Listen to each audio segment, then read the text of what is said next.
happens all the time. Now the court is reset. November 8th.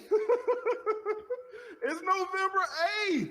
All right, lead attorney, quick stop. Don't you be laughing too hard when some of this done. I know you get excited and amped up over all this legal mumbo jumbo jargon. You be having too big of a smile on your face talking about these horror stories.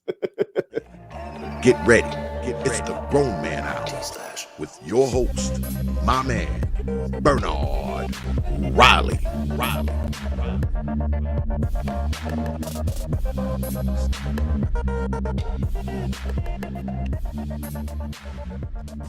What's up, good people? Welcome aboard. Bernard Riley in here with another one. Going to be going to one of my favorite YouTubers today that made a really good video. It was in the midst of one of his live streams. He does 3-hour live streams. It's hard to watch all of it, but I love when he clips the really good parts, because a lot of things that I talk about on my channel, when I'm talking about things like father's rights and child's custody, that's one of my favorite pet topics to talk about. And it's so good that we have a lawyer around these parts that speaks our language and breaks these things down in ways that I can't explain. Me being somebody who actually went through it, he gives it, he adds more credibility and more oomph to the punch when he makes the point. So I gotta play a clip and give some commentary on what the lead attorney broke down right here. So without further ado, shout out to Mediocre Stories and Reviews. Without further ado, let's strap on in.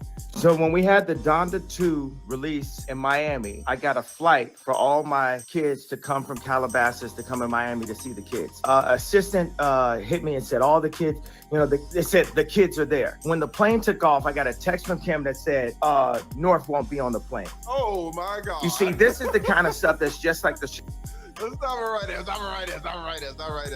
Okay, listen. Let's say you have one child, all right? You have a child, all right? You make all of these arrangements to get visitation with your child on January 1st, all right? January 1st.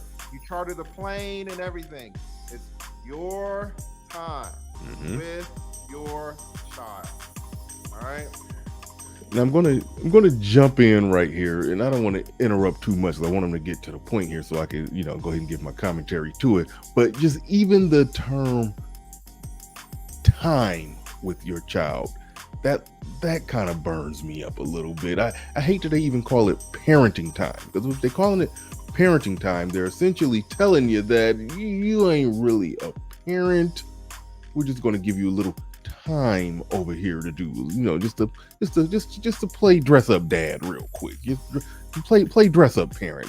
That's what I hear when I hear parenting time, because that's what they call it now. So talking about time with child, I even hate the language that we have to use when we talking about this stuff. But all right, let's go. Let's dig back into it.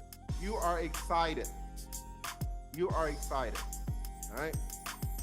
What happens? The mom says no.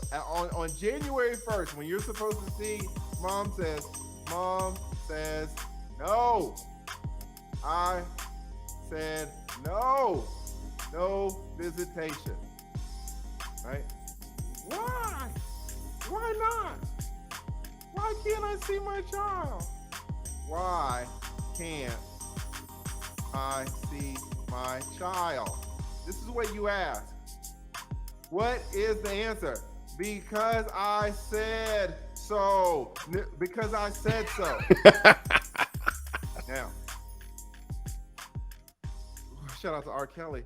What is a man to do? I don't know. Oh, my bad. What are you supposed to do? All right. Okay, now let's look at that. Okay, you're supposed to be with your child. She said no. She had no good reason. So, what you're supposed to do in that situation. What exactly are you supposed to do in that situation? Okay, take her to court. Take her through the system. Don't be whining and crying and complaining about it. Lawyer up. Do what you're supposed to do. Handle it. Go handle it like a man. That's what we're told. That's what we're told. Now, I've tried to explain to people why it's not that simple. Maybe more people will listen. They hear, a divorce attorney who's been right there, boots on the ground, dealing with this from obviously a different angle than what I did, but it's these boots on the ground dealing with this, and he's going to explain why it's not that simple. What are you supposed to do? I'll tell you what a 20-year attorney, what these judges want you to do. Right? It's January 1st. This is a very important date. January 1st, all right? You realize, so let's say it's like a Friday, right? That's when most visitation starts. So let's say January 4th, you hire an attorney. You hire an attorney. You're not taking this lying down. She's violating your time. She's violating the court order. You hire an attorney, right? Then what happens? Your attorney files a lawsuit, files a contempt. January, let's give the attorney the 11th.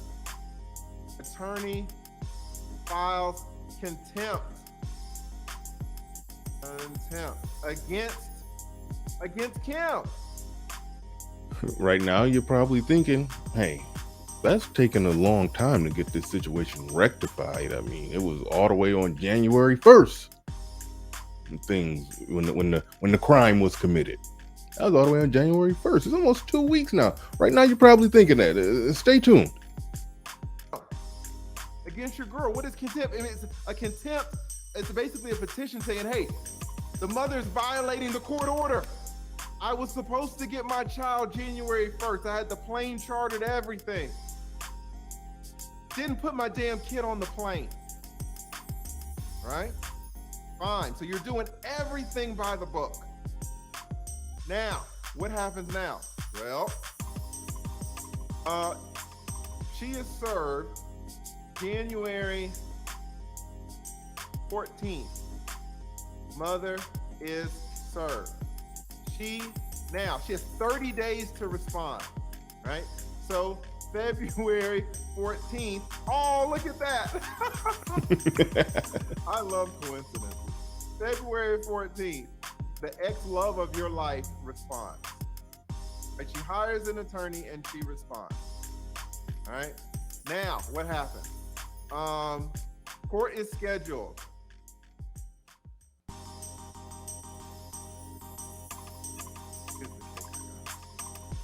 Here's the kicker. When is the court scheduled? The court is scheduled for August. August 19th. The court is scheduled for August 19th. Let's not lose sight of the fact. This is the person who did it by the book. This is a person who handled it the right way. This is a person who did exactly what they say men should do. Take her to court. If she denies you any time in any way, shape, or form, go take her to court, go handle it, go do that. That's what they say. He did it exactly the right way, by the book, to the letter of the law. You can't lose sight of that. You can't lose sight of that. This incident all the way back in January 1st, it will take all the way to August to be seeing somebody in a meaningful way about the whole situation. All the way to August. So it turns into a situation where after the dad, fights for custody, as many of them do, after, let's just say after a divorce. I'm not even talking about baby mama and baby daddyism. I'm talking about after a divorce, where most dads, want 50-50 joint physical custody. 1 week on, 1 week off. He fails at getting that.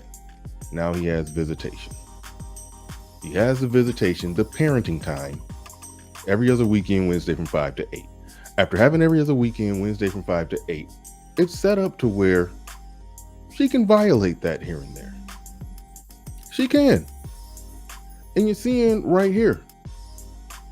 You're seeing it right there. The proof is in the pudding. By the time you could actually try to rectify a situation, 8 months have gone by. 8 months have gone by before you could actually try to rectify that situation. And then what happens on August 9th? What happens? The judge, opposing counsel, somebody goes on vacation. This happens all the time. Now the court is reset. November 8th. It's November 8th. All right, lead attorney, quick stop. Don't you be laughing too hard when some of this stuff. I know you get excited and amped up over all this legal mumbo jumbo jargon. You be having too big of a smile on your face talking about these horror stories. Shout out to the lead attorney. Shout out to the lead attorney. Guys, this happens all the time. Your child, you have one child, didn't get put on the plane on January. You go to trial November 8th. Do you hear what I'm telling you? So you go to trial to November 8th. You're at trial, all right? This is the best part. This is the best part. You're at trial. You tell the judge, I missed. No, let's make it. Mom denied me visitation. Judge says, when? You say, January 1.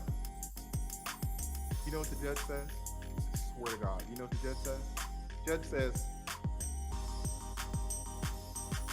January. But we are in November. The judge doesn't care.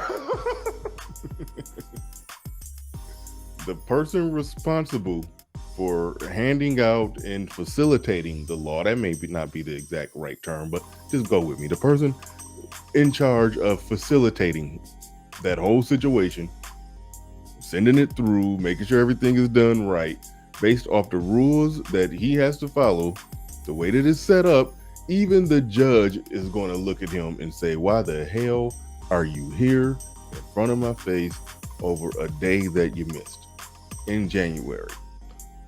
By extension, why are you here in my face over a weekend that you missed in January? Even if she denied you on a weekend, let's say she went out of town on a weekend in January, you filed in January. Sometime in May, she did the same thing. Sometime in September, she did the same thing. Think about that wash, rinse, and repeat process. Now, maybe you could, in a slick way, bring all the other times, even though you're not technically there for those times, because you're there for the time that you filed in January. But the way that the conversation would tend to play out is if you say that, hey, it was a day missed, and I did what I was supposed to do. The judge is going to ask questions like, have you seen your kids since then? Oh yeah, I've seen them fairly consistently, except for another 1 or 2 times where she missed. And the judge is going to be like, okay, but you've been regularly seeing your kid, right? You saw him the last time, right? Saw him the time before that, right? Saw him the time before that, and the time before that, and the time before that. Why are you here? They're literally going to ask that happens. So it's like, hey, you need to go through the legal recourse to do what you're supposed to do. Somebody does it right exactly by the book. They finally get in front of a judge 6 months, 7 months, 8 months, in some horrible cases, 9 months later. And the judge is like, what do you want me to do? You want me to throw away the whole schedule? We're gonna make you the custodial parent now because she missed 2 weekends over the last year. Are we seriously going to do that? Are we about to just flip this whole thing upside down?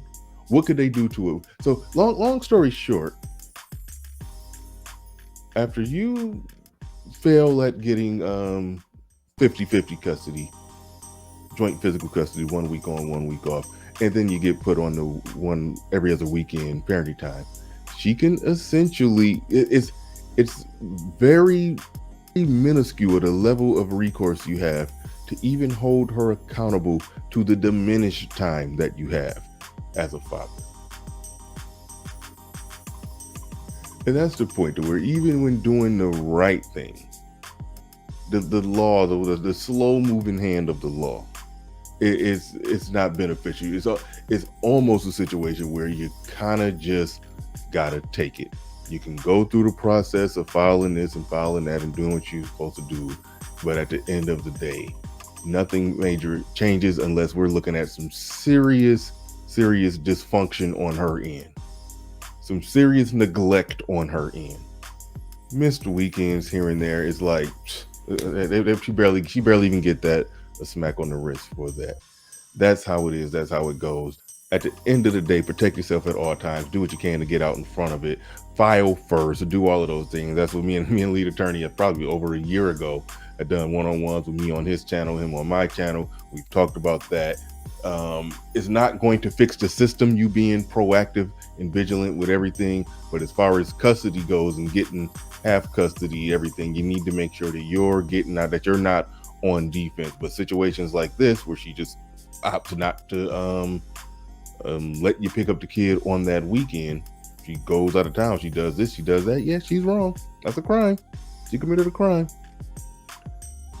Good luck getting the judge to do something about that 9 months later.